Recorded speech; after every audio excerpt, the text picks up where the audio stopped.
Hi, Mrs. Harmon's class. I'm Ethan's mom. Today, we're going to read Milo and the Magical Stones. In the middle of the sea, there was an island, and on this island lived Milo and all of the other cliff mice.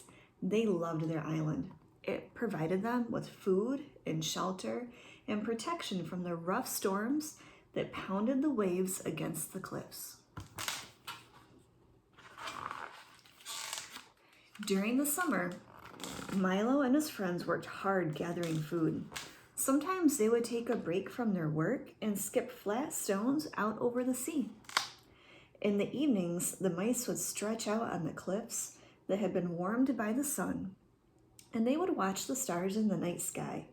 If it was warm enough, they would spend the entire night outside telling stories and enjoying the mild summer air.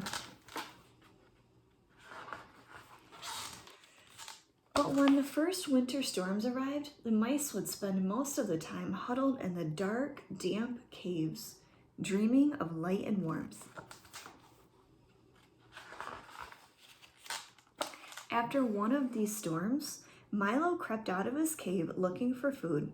He poked his nose curiously into every crevice.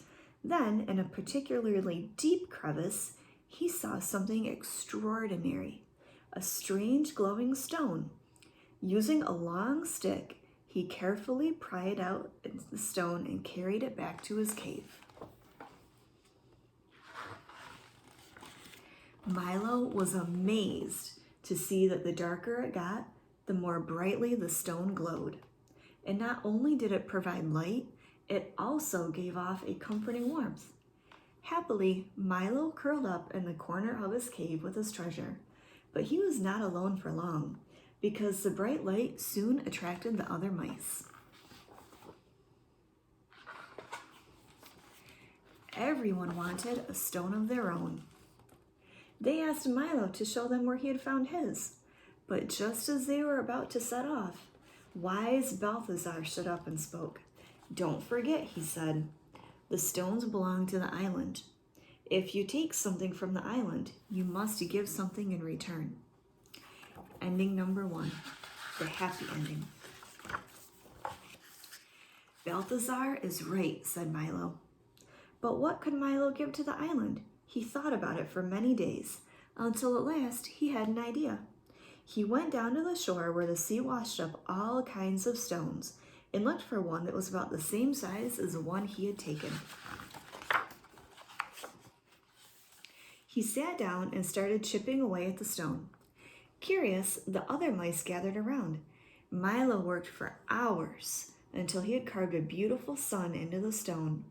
Then Milo led his friends to the hidden crevice in the mountain and put his carved stone in the place where he had found the glowing stone. The other mice began digging.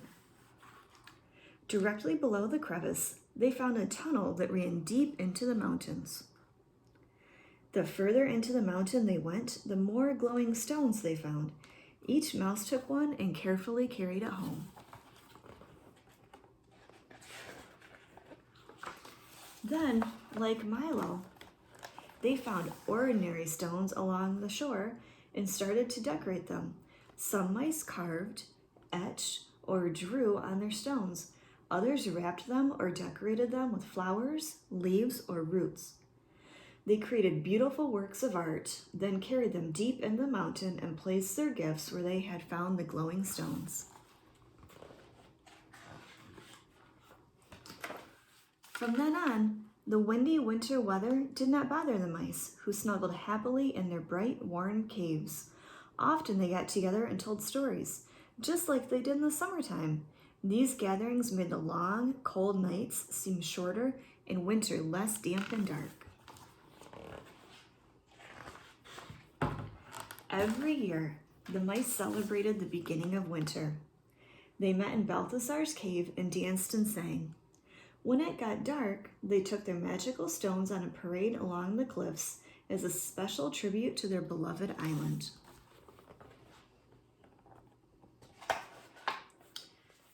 Now, the sad ending. Only Milo heeded Balthazar's warning. He immediately began thinking about what he could give the island. But the other mice hurried off to find the glowing stones. They squeezed into the tunnel and started digging wildly. Using sharp rocks, they chipped away at the walls of the tunnel. They tossed the smaller stones aside. They wanted only the biggest stones.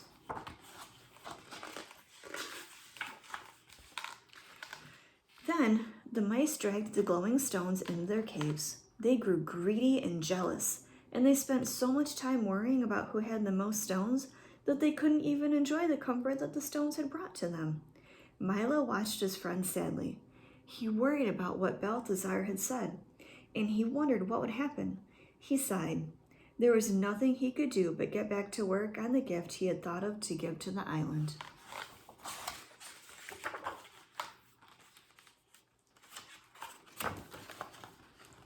Soon, the mice decided that they needed more of the magical stones. They crept back into the tunnel, and they dug all day and all night, piling the magical stones in and around their caves until the whole island glowed. They boasted about their stones and argued about who had the most, the biggest and the brightest.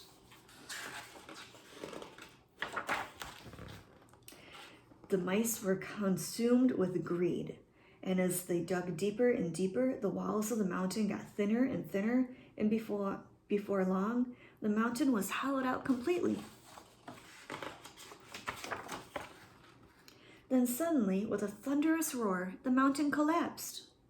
Giant boulders fell, burying the tunnels in a heap of rubble. Waves pounded against the shore, flooding most of the island.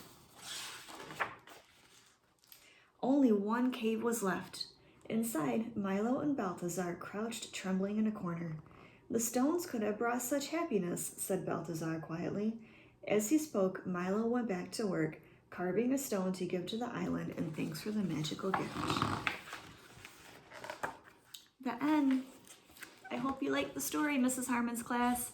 Bye!